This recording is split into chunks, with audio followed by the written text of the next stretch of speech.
Olá pessoal, tudo bem? Sejam bem-vindos a mais uma aula aqui do canal Clique no Mundo. Nossa aula de hoje vai para o 9º ano. Hoje nós vamos falar sobre tabela periódica.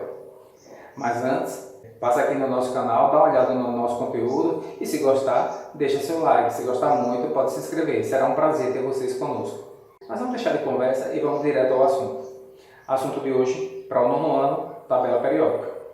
A tabela periódica é uma ferramenta que agrupa todos os elementos químicos, organizados sistematicamente de acordo com suas propriedades químicas e físicas. A versão mais recente da tabela periódica, utilizada pela União Internacional da Química Pura e Aplicada e o PAC, é composta por 118 elementos químicos. Atualmente, a tabela periódica é organizada em 7 linhas horizontais, chamadas períodos, e 18 linhas verticais, também chamadas de grupos ou famílias. Mas nem sempre foi assim. Até chegarmos a esse modelo, ela sofreu diversas transformações por contribuições de vários cientistas. Vamos dar uma olhada à história da tabela periódica? A origem da tabela periódica teve início em 1826, quando Johann Wolfgang Debré notou que alguns elementos químicos podiam ser agrupados em tríades, grupos de 3, de acordo com suas semelhanças químicas. Por exemplo, o lítio, o sódio e o potássio foram agrupados como metais reativos, frágeis. Esse trabalho de Debré ficou conhecido como a Lei das Tríades.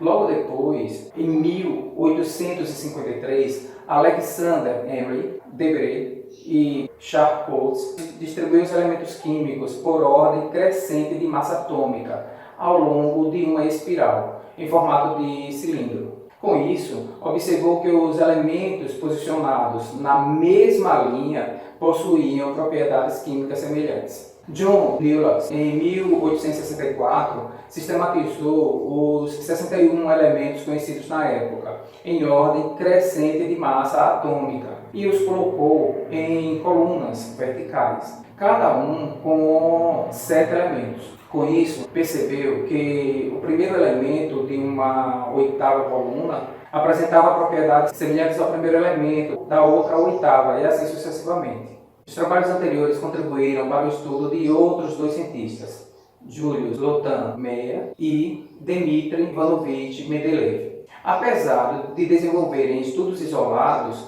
as suas tabelas eram semelhantes pelo fato de listarem os elementos de uma linha ou coluna em ordem de peso atômico. O trabalho de Mendeleev teve mais notoriedade e ficou conhecido como o sonho de Mendeleev. De acordo com a história, o cientista sonhou com uma tabela onde os elementos se encaixavam e, ao despertar, ele escreveu toda a tabela conforme o sonho. Então, Mendeleev compreendeu que, quando listados em ordem crescente de massa atômica, os elementos químicos apresentavam propriedades químicas semelhantes, que repetiam em intervalos periódicos. Com isso, surgiu o nome tabela periódica dos elementos. Você conhece a identificação e a classificação dos elementos químicos? Bom, cada elemento químico da tabela periódica é identificado por um número atômico, que corresponde ao número de prótons, no caso cargas positivas, do átomo do elemento. Quando o átomo estiver em seu estado fundamental, o número de elétrons, cargas negativas, sempre será igual ao número de prótons. O hidrogênio é o primeiro elemento da tabela periódica, porque possui apenas um próton.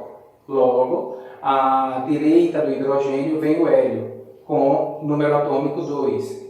Depois vem o lítio, com número atômico 3, e assim por diante. O hidrogênio também serve como referência para determinar o peso atômico de um elemento, que é o número de vezes que um átomo de um elemento é mais pesado que um átomo de hidrogênio, que tem peso 1.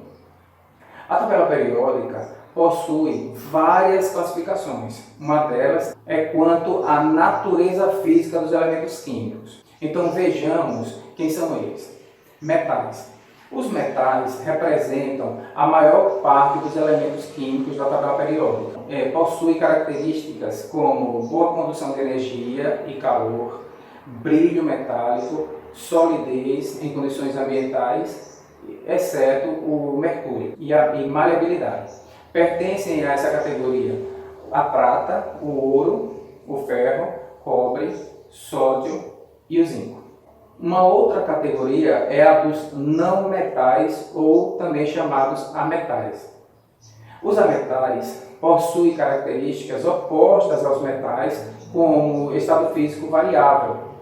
Podem ser sólidos, gasosos ou líquidos, má condutibilidade de energia e calor e inflexibilidade. São exemplos de ametais: carbono, fósforo, oxigênio, bromo, enxofre, flúor, iodo, nitrogênio e astato. Uma outra categoria é chamada de semimetais ou metalóides. Esses elementos possuem características mistas dos metais e ametais, como condutibilidade elétrica mediana, brilho metálico moderado, alta temperatura de fusão e possibilidade de fragmentação. São semimetais: o arsênio, o boro, o germânio, o antimônio, o telúrio e assim por diante. A última categoria é chamada de gases nobres, também chamados de sangue azul. Os gases nobres possuem apenas uma condição física, gás, e são encontrados de forma isolada na natureza. São exemplos: criptônio, hélio, neônio, argônio, xenônio. Ok? Então a gente vai ficando por aqui. Espero que vocês tenham gostado desse conteúdo. E se gostaram, deixa seu like. E se gostaram muito, se inscreve no canal. Vai ser um prazer ter vocês conosco. Até mais. Forte abraço.